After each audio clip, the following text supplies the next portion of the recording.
Hello, hello, hello. How are you guys doing today? It is currently 3:57 p.m. and I just left the house not too long ago.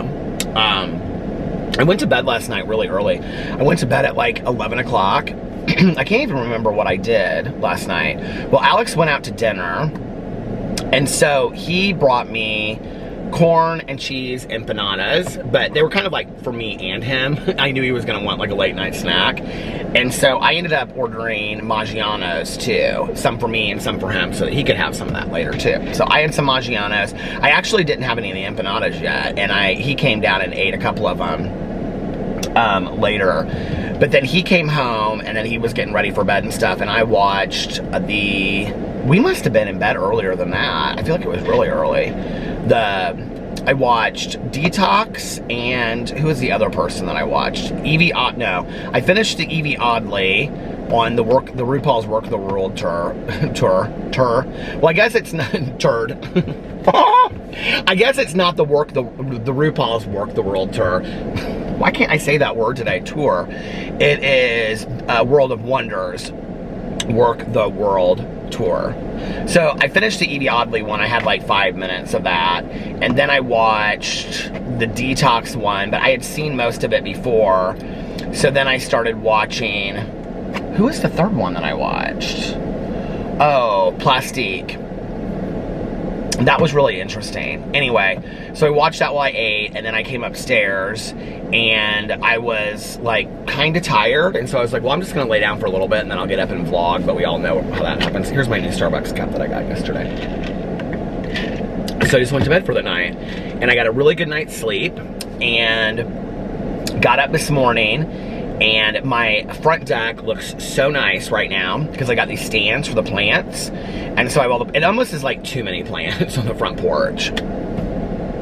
So I have these stands out there, and have the whole front porch all figured out. And I was reading, got some water, took the dogs out, and then I was reading my recovery magazine that I get that has like stories in it and stuff. And then I called Tanya, and I was reading her the story that was in the magazine, and she was getting ready to take a nap because she had been up since 6:30 this morning. And at that point, it was about 11, I think.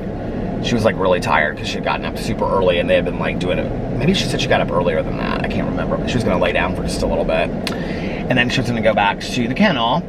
And so then I did my meditations and prayers and all that kind of stuff outside on the front porch. It's so different. It's so nice to start my day doing my meditations and my prayers and everything like outside. I don't know how to explain it. It feels so much more spiritual to me. And I don't know, I just started on such a positive note. So that happened, and then made the bed, did some stuff around the house, and then this guy that Alex knows came out to look at our deck to give us an estimate on power washing it, sealing it, and I guess it needs to be repainted because like all the paint is chipping off of it. So he came out there, gave us an estimate. He's gonna do that. He's gonna come out in like 2 weeks and do it, depending on the weather. And then I was talking to the people that like, I found somebody to come out and do the, what do you call it, the walkway. So I was talking to them about possibly coming out and doing an estimate. So I got all that done this morning. It was chores and errands and all kinds of stuff. And I actually need to, hold on a second. I'm looking through my text messages now. There was something I needed to do today, and like my text message was gonna remind me of it, but now I don't remember what it was.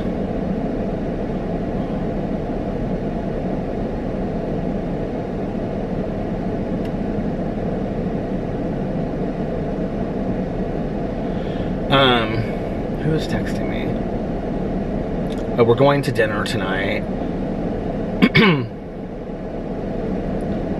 with Melissa and Jason.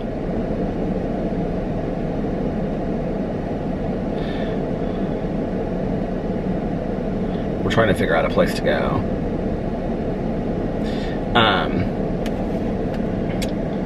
Thursday nights are kind of like our date night with Melissa and Jason. Okay, I thought I would go in and read some of the comments on the vlog from yesterday because I haven't done that in like a week or so. All right. Oh, Sean. Hey, Sean. Sean said, Peter, you keep me so much. I keep on forgetting, first of all, to take my allergy medicine when I leave the house. I have one tablet left, which is why I need to go to Meijer. That's going to be the next thing that I do here in a second is drive to Meijer. You guys, ow. Damn it, Janet. You guys are going to drive with me. Because I have one tablet left of this allergy medicine. I have it on the counter, and I keep on forgetting to take it before I leave. And then I leave, and I'm like sneezing, and my eyes are running, and I'm like, my voice is scratchy. Allergies are really hitting me heavy this year. Okay, so Sean said, Peter, you keep me so much company. I enjoy your vlogs no matter what time of day you post. I appreciate you being so dedicated to your viewers, aka Good Jitties. Oh, thank you, Sean. Elizabeth put blue hearts.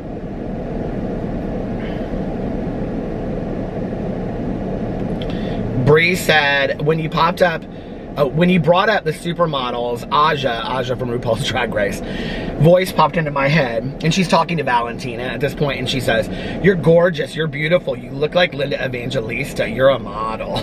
That was so funny. And then HM Shack put blue hearts, so thank you. Joanna Tall said, oh my God, you read my comment and talked about it for a while. Thanks, Peter, love you. Veg power, LOL. But yeah, I agree. It's a blessing. It's both a blessing and a curse that there's vegan junk food everywhere now. Haha, when I first went vegan, my dessert was just like honeydew melon and strawberries.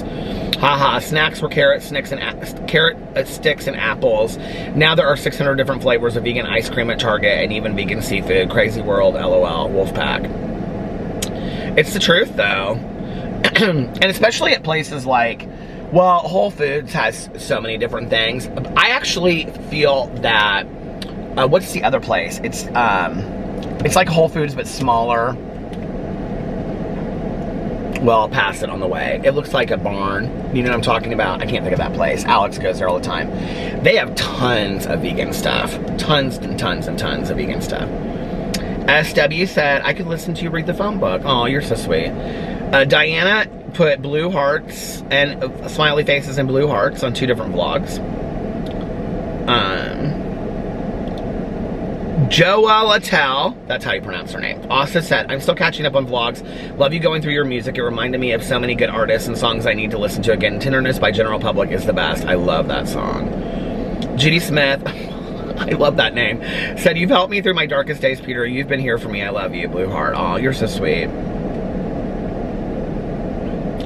Hannah said, yes, please. No Splenda, no Splenda. It's a bunch of emojis. Tiffany put a bunch of emojis. Heather put a bunch of emojis. Thank you, guys. Annabelle said, wouldn't it be amazing to have a Wolfpack gathering so we could all meet our silver fox karaoke party? Oh my God, that would be so much fun, Peter. Then you could meet all of your good Judies. I would love it. I talked about back in the day, wouldn't it be fun to like have like a sleepover? I don't know if you guys remember this or if you ever watched, but Tyler Oakley and his podcast partner Corey Cole, they used to go around the country. Well, maybe they just did like one tour of it, and it was called like the sleepover party, and they all wore onesies. Do you remember that? And he did like a little meet and greet and all that kind of stuff. It was a really smart idea, I think, actually.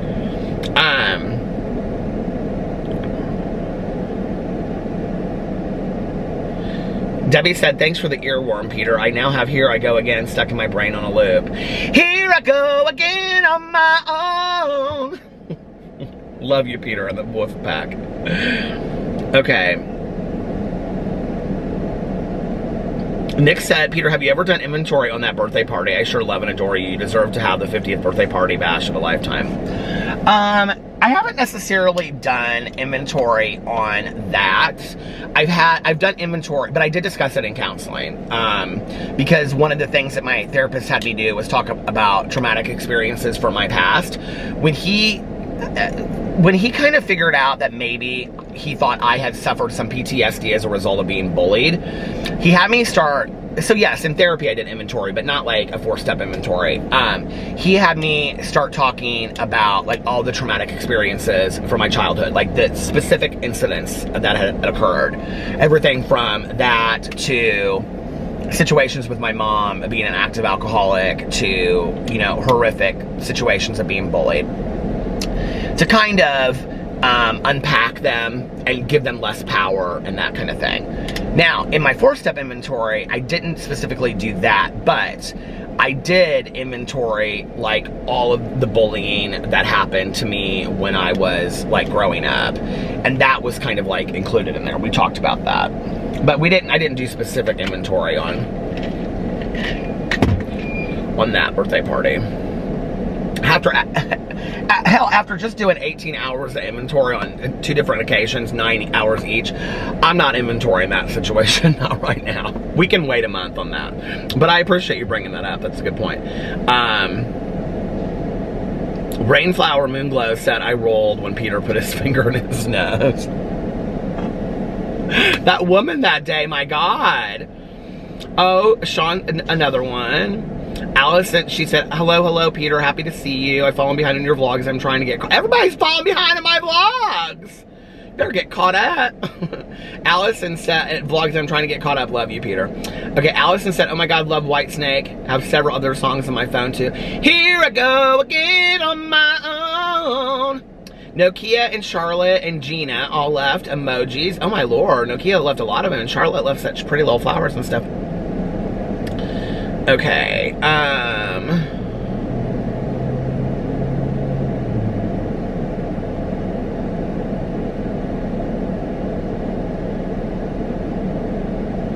was kind of wanting to find a comment that could be something I could talk about. Melissa said, I love Boss Skaggs. I love the Lido Shuffle. I need to find that song. I haven't heard it in years. Thanks for reminding me. Love you.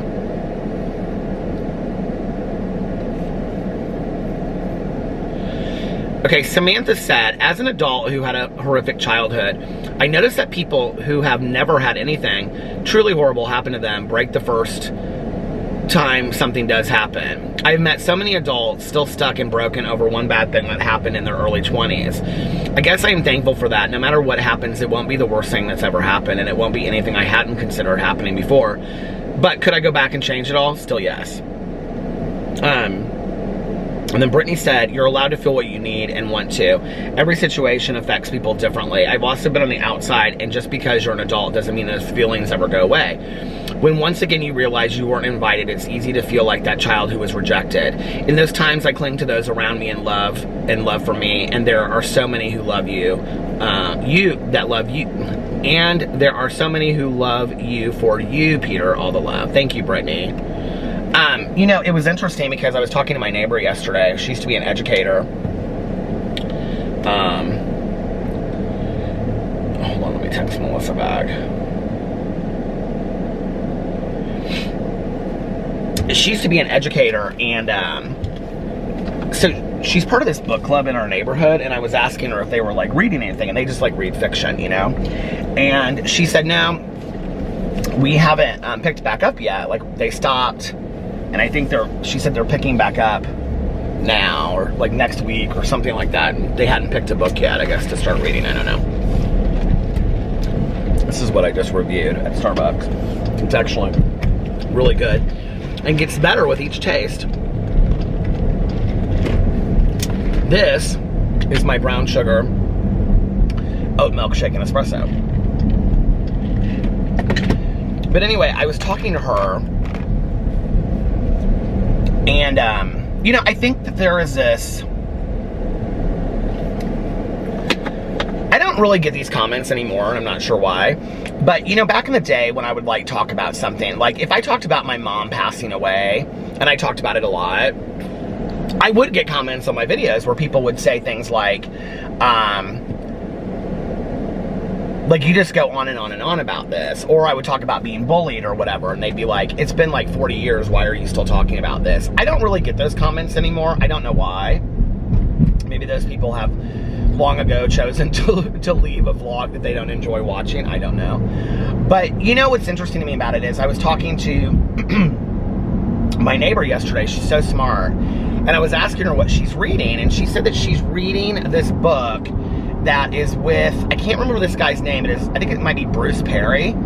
And I was on Audible last night looking at what books are on Audible right now, which I need to stay off of until I finish this horrible book that I still have not finished yet. And I saw this book on there. I can't remember what it's called. If anybody's interested, it's Oprah Winfrey and this Bruce Perry. They wrote it together. And it's this guy, and what he does is he goes in and he takes like traumatic situations that happen to you in your life or in your childhood, and he breaks it down, basically unpacks it for you to better understand it. And apparently what he does in the book, she said it's phenomenal. It must have just came out, because on Audible it was on it was on the recently released. She said he goes in and he's like been working with Oprah's like girls' school in Africa that she built, and he's working with the girls there, and he has all of these different case studies, and she said it's literally just like a case study, and then what happened with the traumatic experience, and then they break it down, and then they try to help you understand why you behave or respond a certain way in your life based on that traumatic event that happened to you, right? So, for example, me being bullied, I never knew when the next situation was going to happen, right? Like, almost the fear of when is it going to happen next was greater than it actually happening, if that makes sense. Like, I could handle it happening, but it was the not knowing, it was the constantly like this, right? That later in life has affected me and affected my social anxiety, where I didn't want to go to parties and I didn't want to go to get-togethers and I didn't want to be social and go out because I didn't know what was going to happen, right?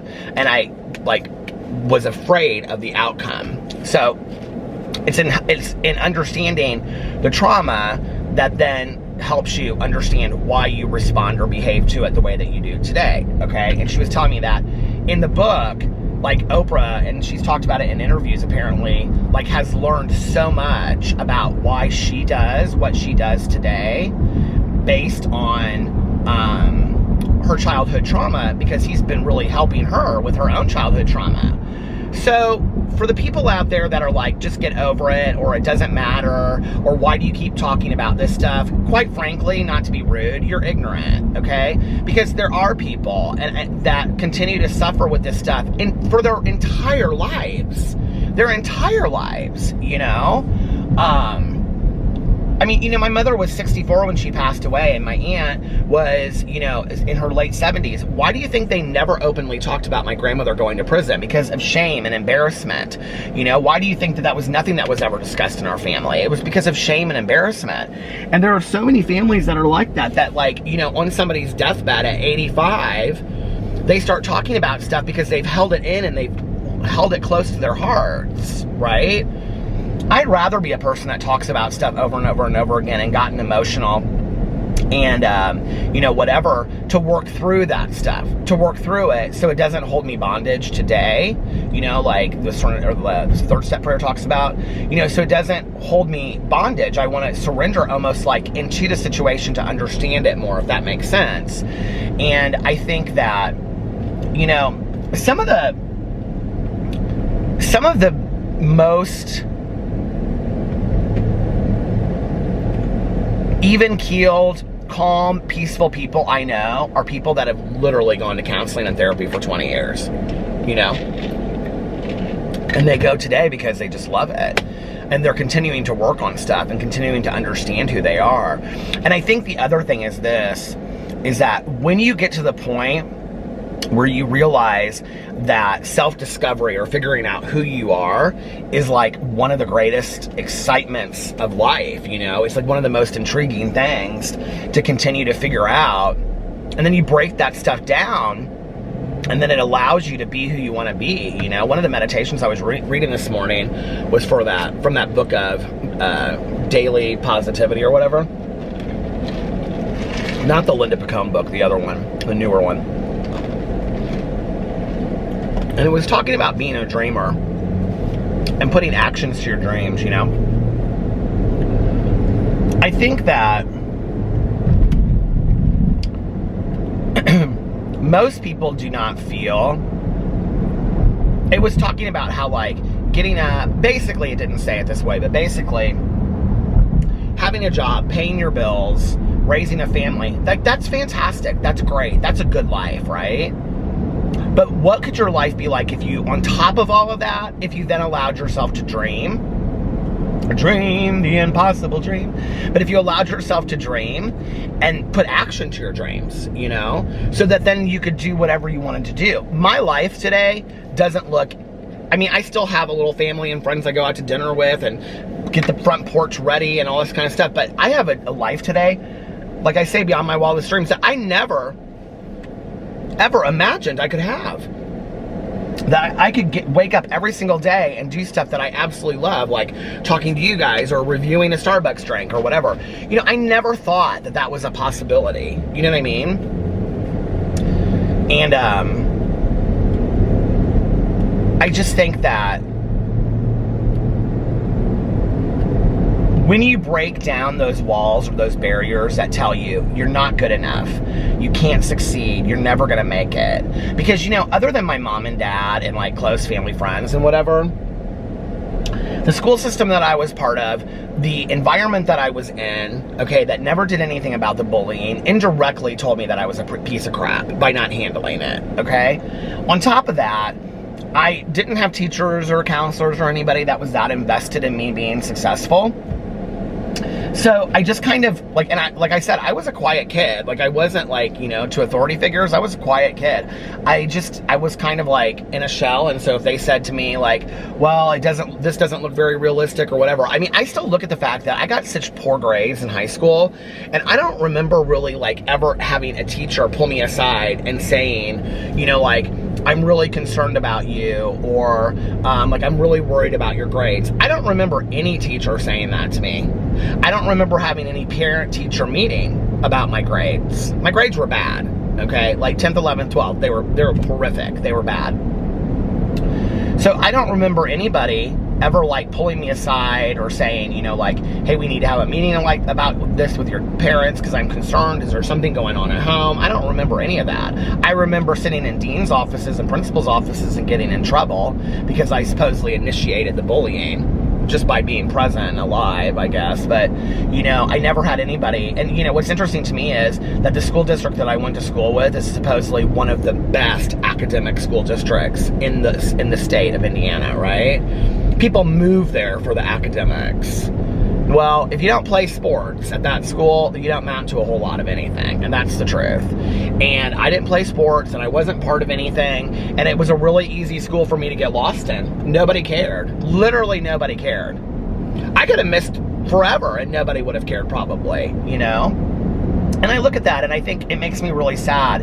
It's like the lost ones, you know, it's like the people that you work with every single day and you don't ever ask them how they are. And, you know, and this was not my situation. When I worked, I had a fantastic group of people that I worked with. Big piece of plywood just in the middle of the road.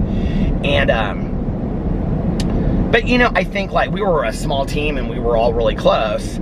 But, you know, I hear from friends of mine, you know, I'll hear people talk about it in meetings that they go to work every day and they don't really ever talk to their supervisor and they don't know any of the people that they work with and they're just very lonely. I've heard from so many people since I started my videos and my vlogs, you know, like I'll talk about friends and I'll get people that comment and say, I don't have any friends. Like that's something we can't take for granted, you know, that I'll come home from work, people will say, and, you know, I have my cats and I eat dinner and I go to bed and then I start the whole day over tomorrow and I wish I had friends and I wish I had people to do things with, but I just don't. And,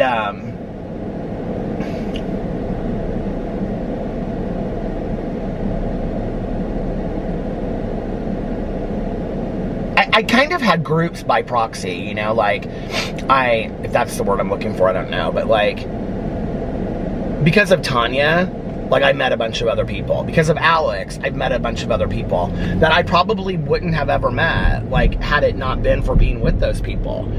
I could very easily be the person at home that didn't have any friends. I really could. I know, people are like, oh yeah, whatever, but like, no, it's the truth.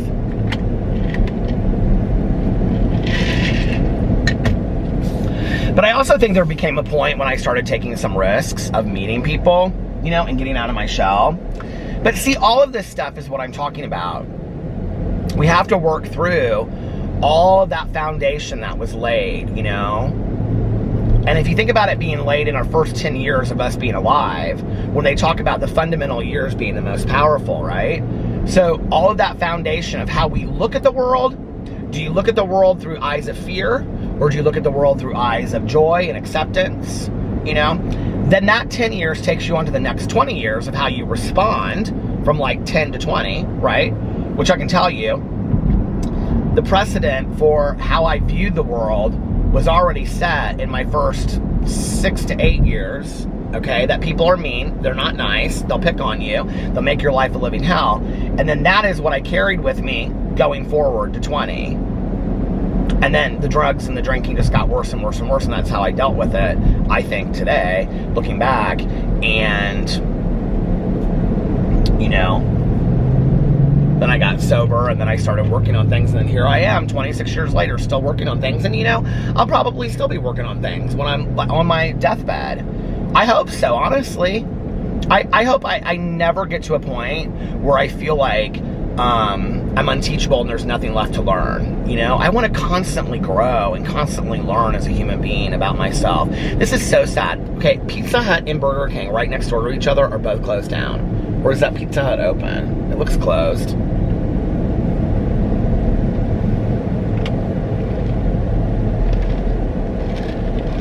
Are your towns like that? It's just everything closing? I can't believe I'm already halfway through this battery. This is like a fully... Oh, I did my review. Did I delete my review? Oh my God, I'm gonna have to go in there and check in just a second. I'm gonna be so mad if I deleted my review. Oh my gosh. Did I delete my review when I started my vlog? I'm gonna be so mad if I did. I have a feeling that I did. Well, I'll just go do it again. It wouldn't be the first time this week. Oh my gosh, how many? Well, I didn't do the other review because I didn't want to do it again because I'd already done it, you know. Well, I'm gonna be at the post office in a second, so I can pull in there and I can stop and see if I did it. Oh my gosh, I hope I didn't. But anyway, you know,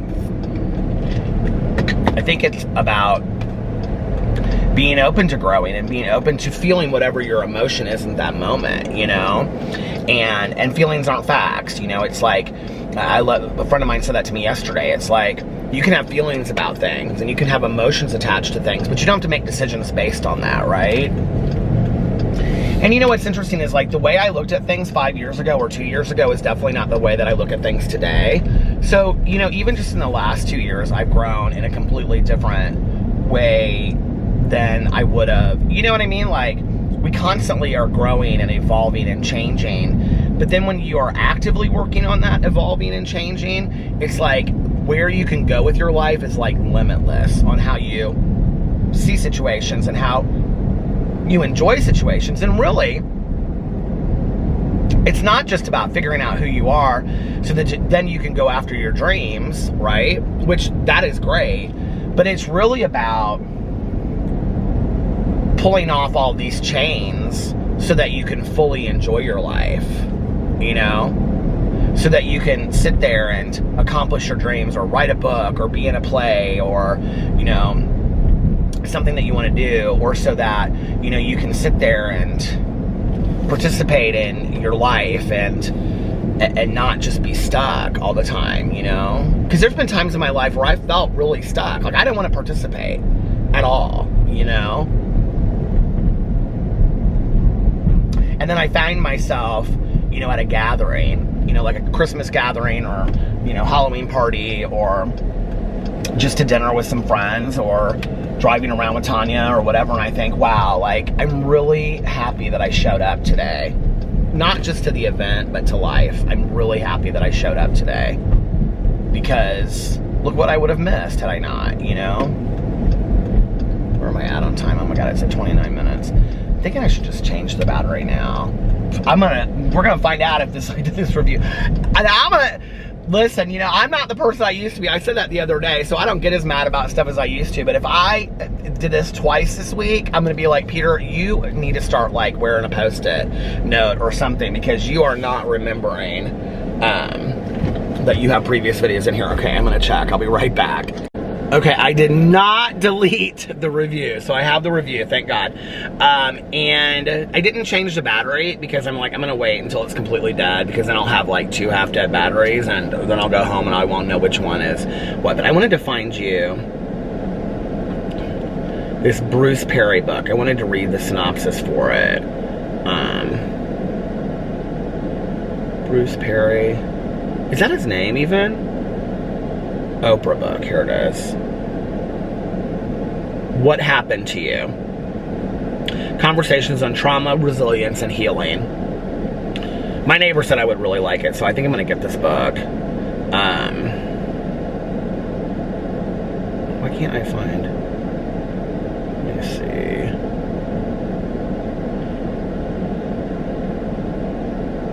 Oh man, there's so many articles on it. En route to the bestseller list, Oprah was his co-pilot. Oh, Brene Brown did an article on it. Oh, I'm gonna have to get this book. Okay. So this is what it looks like. And the hardcover is $17.39. The Kindle is $14.99. And it is on audio as well. Let's see how long the audio is. You can get it on DVD, or on, not DVD, but...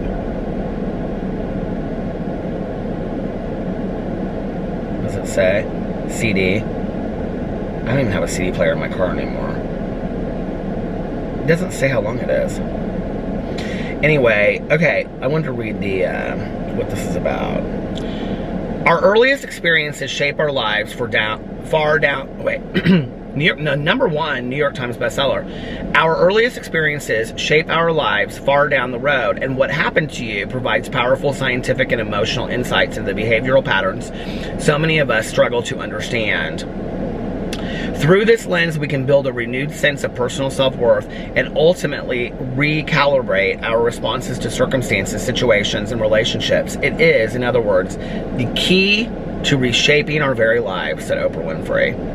This book is going to change the way you see your life. Have you ever wondered, why do I do that? Or why can't I just control my behavior? Others may judge our reactions and think, what's wrong with that person? When questioning our emotions, it's easy to place the blame on ourselves, holding ourselves and those around us to an impossible standard. It's time we started asking a different question.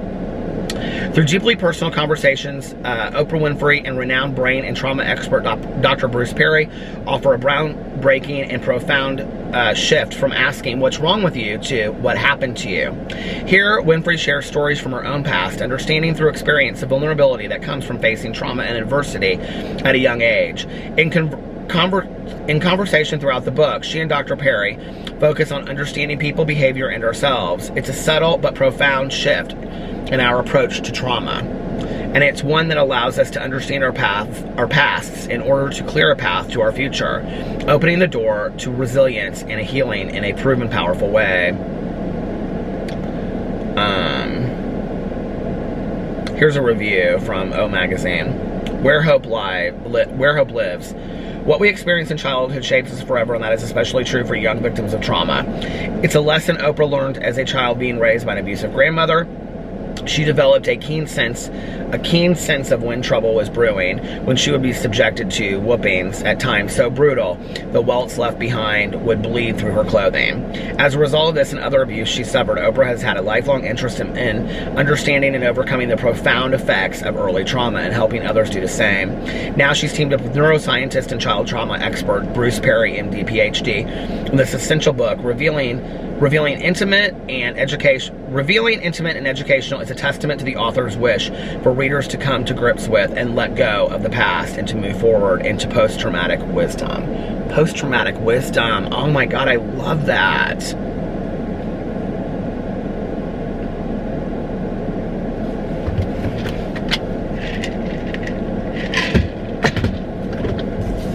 I think that's what it's all about, you know?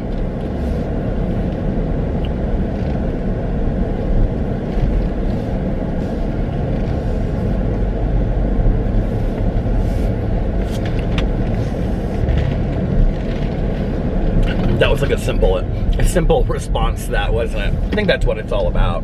No, but I do, you know? on working to understand ourselves as best we possibly can, you know? I'm trying to think of an example. You know, until I understood 2 or 3 years ago when I started really taking a look at this, that I was more focused on wanting to tell on somebody. And what I mean by that is wanting to say, in all areas of my life, if you knew what this person did to me, if you knew what this happened or that happened, whatever, okay? I'm not talking about saying that I grew up in the home of an active alcoholic. I'm not talking about that, okay? That's factual evidence of my life. But to say, if you knew how hard that was, you would feel sorry for me. That's a different statement, okay? And I was doing this all over my life, you know? If you just knew, you know? Always be very aware of people that always have the need to tell on somebody else. Because what that will tell you is they have never looked in a mirror a day in their life, you know? And at that time, I really wasn't taking a look at myself. I really wasn't concerned. I was more concerned with validation and justification, you know? That somebody would feel sorry for me, like if you knew what I was going through. And that was about the time that I changed my sponsor, you know? And what she would start saying to me was, this is an opportunity for growth. Like, literally, it's an opportunity for growth right in front of you, and you are unwilling to take it because you would rather say, I blame the circumstances of my life on other people. Let me show you what these people did, you know, let me blame it on them. If you really want to see what really happened, now you'll see, and you'll know what evil-hearted people they are, and then I'll be, you know, understood and forgiven for everything and understood. All that time I wasted, you know, that I could have been focusing on myself, to take a look at myself, you know, on what I needed to work on, and who I had been in my past that I wasn't proud of, you know, of situations that I needed to be accountable for and work on and be a better human being, you know, and going forward, who did I want to be? You know, and have a blueprint for that, to have an idea of what does Peter look like, you know? Like, this is just like such a small example of this. This is gonna sound crazy, but like, I really consciously a couple years ago, yes, I won't lie, part of it became from that YouTube was cracking down on people swearing a lot and cussing and using cussing, you know, on videos. And I thought, well, I don't want every video that I have to get demonetized because I'm cussing in a video, like, you know what I mean? Like, in a Peterisms video, I mean, I don't need to cuss. I don't have that need to cuss. But what I started realizing when I started, you know, because I could have said, well, screw YouTube. You know, oh, YouTube doesn't know that adults cuss. Who's watching my videos anyway? You know, like, what adults should be watching it. You know, that's the telling on part, right? That's saying, if you knew, well, it's YouTube's fault, you know, blah, blah, blah, blah, blah, whatever, you know. If you don't want me cussing around your kid, then you shouldn't have your kids watching my videos, kind of crap like that, right? That's the telling on. Like, if you knew what my life looked like, blah, blah, blah, blah, whatever, right? That's the telling on. Instead of the taking accountability part, which is, wow, I really do cuss a lot. Maybe I need to take a look at that, you know? Why am I cussing a lot? Is it just because I've always talked that way? Which is pretty foul, you know? I'm not real impressed with people that cuss a lot. I'm just not. And I said something about it the other day on my drama channel. And I know that there's a lot of different, people feel a lot of different ways about this. But somebody said, like I said on there, you know, like, my mom always taught me that if you use a lot of profanity, okay, people will stop listening to what you say and they'll only hear how you say it. I wasn't talking necessarily about, like, because a lot of people were like, that's not true, and I listen to a lot of people that cuss a lot and whatever. So do I. I do too, you know. It's not like I'm a prude. I mean, and I still cuss and use foul language in my life. I just don't do it as much as I used to. I'm not talking about necessarily in a YouTube video, although that's how I've applied it, right, at the beginning. I'm talking about, like, You know, there are times that I think that language can be used appropriately and to emphatically prove a point. I think there are also times, but if you use it all the time, then it doesn't mean anything, right? I think there are also times that you want what you have to say to be taken very, very seriously. And if in that moment, a bunch of swears are coming out left and right, people probably aren't gonna really, I know I wouldn't listen to that. I'm sorry, I just wouldn't. You know, but if I'm listening to somebody give a very serious dissertation on something that they want me to take them seriously on, and F-bombs and S-bombs and all kinds of stuff is coming out of their mouth, I'd be like, yeah, I don't, you know, this isn't super impressive to me. And,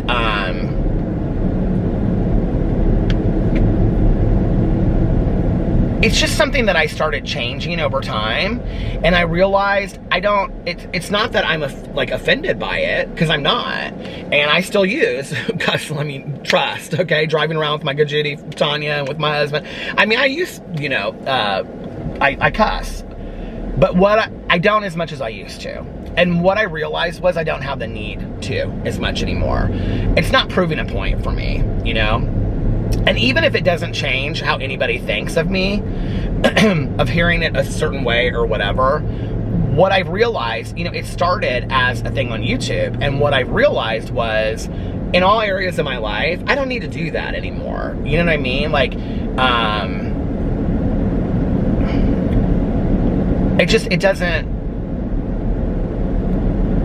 it doesn't really change a whole lot, you know?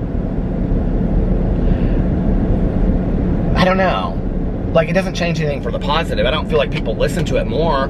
I feel like people feel like it's aggressive, and people feel like you're angry when you talk that way. And I don't want people, and that's one of the biggest things I've realized is I don't want people to see me or hear me as being aggressive, you know? And so if I don't want that, then I have to change how I talk to people, you know? I have to be conscious of the words that I put out there in the world. And that's one of the greatest lessons I've learned in the last couple of years and really taken a look at, you know? So I think it's all about learning these lessons as they're presented to you, you know? And forever, like I said, things would be presented to me and I wouldn't want to learn them. You know, like, I was more concerned. I can remember calling my old sponsor, you know, about situations that just silly situations in my life. Just silly situations, you know, that would happen. And I would be like, I was at the Meijer today. Oh, gosh, I need to go to the Meijer. I keep on forgetting to go to the Meijer. And that's why I don't have any allergy medicine. But, my phone is on, I need to turn it off. But I'd say, you know, I was at the Meijer today, and this person, blah, blah, blah, blah, blah, blah, and this SOB, and F him, and blah, blah, blah, blah, whatever. And if you, this POS, and whatever, and I'm cussing, and I'm going off, right? And I'm like, let me tell you what, and blah, blah, blah, blah, blah, whatever. And I wasn't a very happy person, and I called people names, and oh, the battery is dying. And I called people names, and I wasn't very nice. I was not very nice, and I wasn't putting out positivity into the world, okay? You know, not every moment of the day. I had my moments where I was fantastic, you know? I was an angel of the earth. But then I had moments where I wasn't, you know, and that was when I didn't really have any emotional sobriety in my life.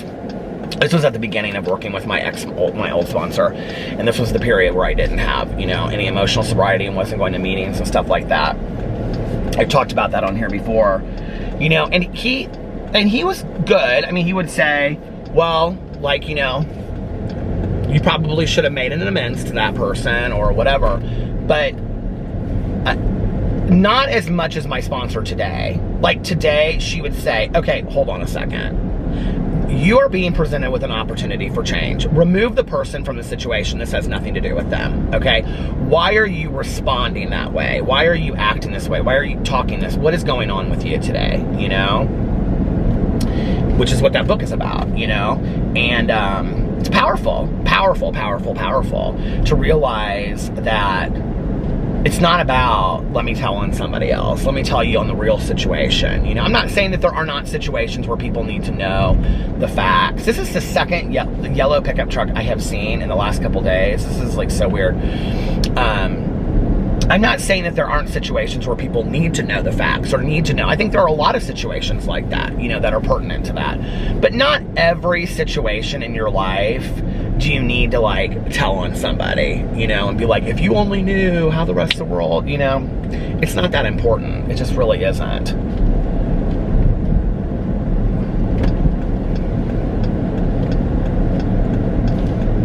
I saw this thing the other day. Hold on a second, let me pull in here.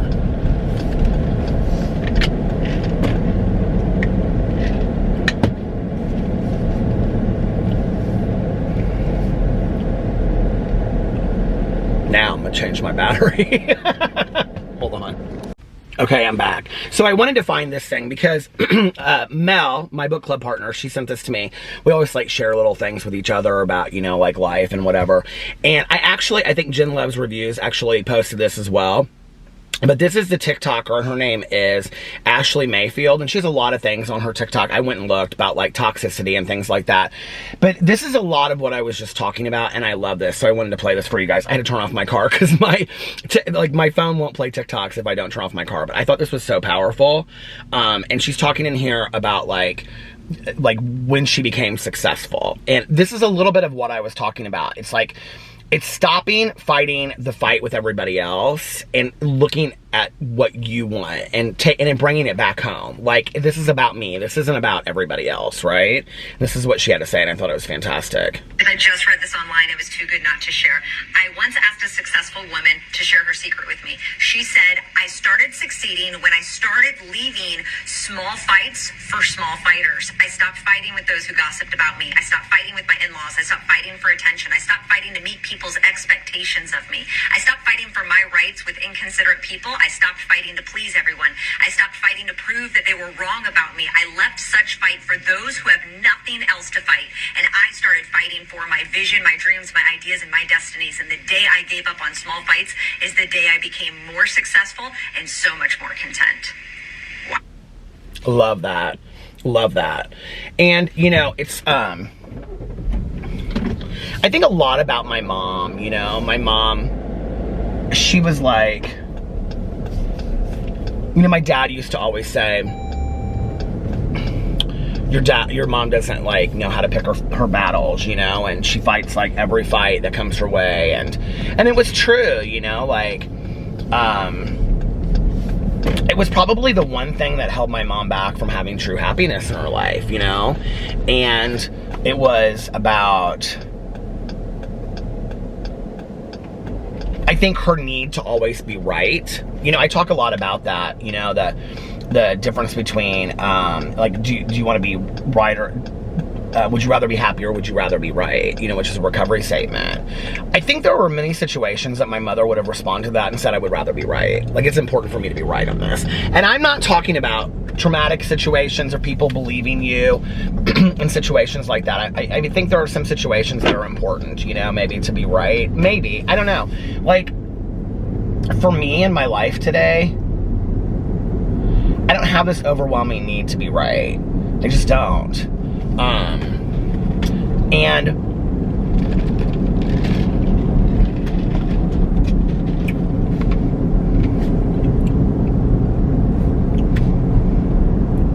I don't want to argue with people, you know? I don't. I want to get along with people.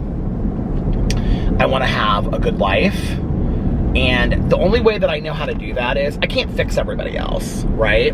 Like, I can't, that's why, like I say in my drama videos, obviously as a drama commentary channel, you know, I'm going to point out things that I see. That's what I do on that channel, right?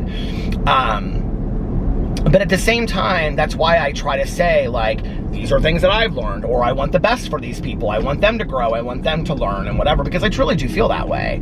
You know, it's not like, you know, some of these people that I talk about, I think people have the idea that I'm much more deeply invested in them than I really am. I really am not, you know? I mean, some of these people, if they disappeared and never showed their face again, I could absolutely care less. I just really have, well, to be honest with you, the majority of them, I mean, to me, it's kind of like Phaedra leaving the Real Housewives of Atlanta. I loved Phaedra, you know, but, although she was, oh, I wanted to watch that Andy Cohen Watch What Happens Live with Phaedra the other day.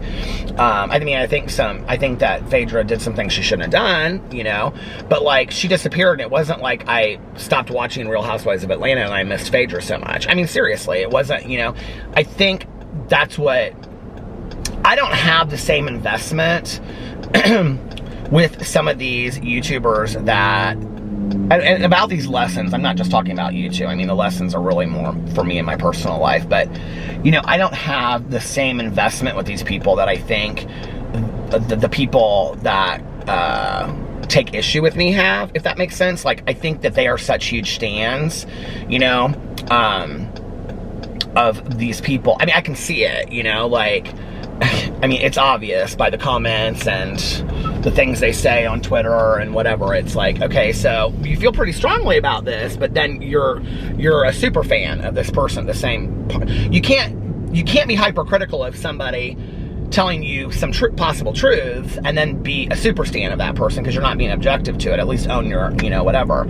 So I try to be as objective as I can with it, but, you know, I don't really have huge investment in these people. Like, if some of them disappeared and never came back, sure, I'd probably make 4 quarterly videos called, like, what happened to Tati or what happened to Shane, you know, whatever, but to speculate about it.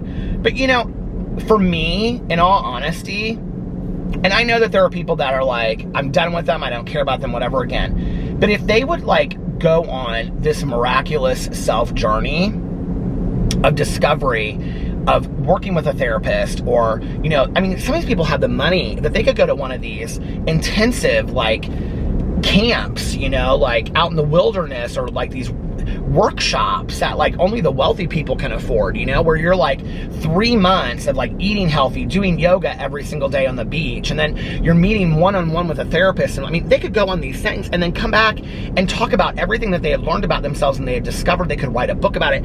You know, I mean, I would be really into that. I would really want to hear, what did you learn? You know, how have you grown as a person? Teach me that. Teach me what you learned so that then I can apply that to my life, you know? But, you know, in talking about those YouTubers, I always just want that for everybody. You know, I want it for myself. I don't, Tanya and I were talking about this the other night. It's like, there is no such thing as perfection. We never reach that. You know, we're always just, it's like the June Carter Cash quote, that Reese Witherspoon said when she won the Oscar, you know, I'm just trying to pay the rent. I'm just trying to get by. You know, it's like that. It's like, I think most of us are just trying to do the best that we can do on a daily basis. Do you know what I mean? We're trying to do the best that we can do. And so it's like taking all of that and continuing to learn and continuing to grow, you know? And,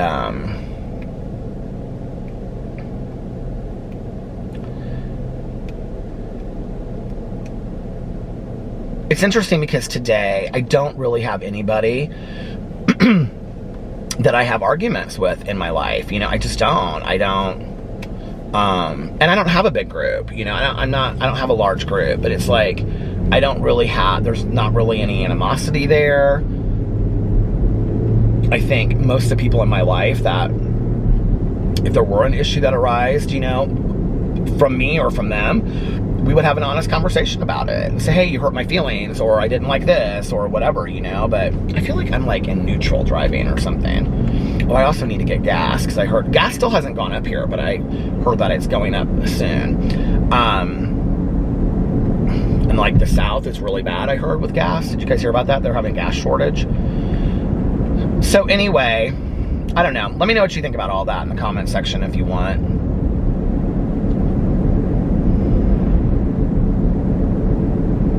Wouldn't life be so boring if you figured everything out by the time that you were 20? I mean, don't you think it would be so boring? I think it would.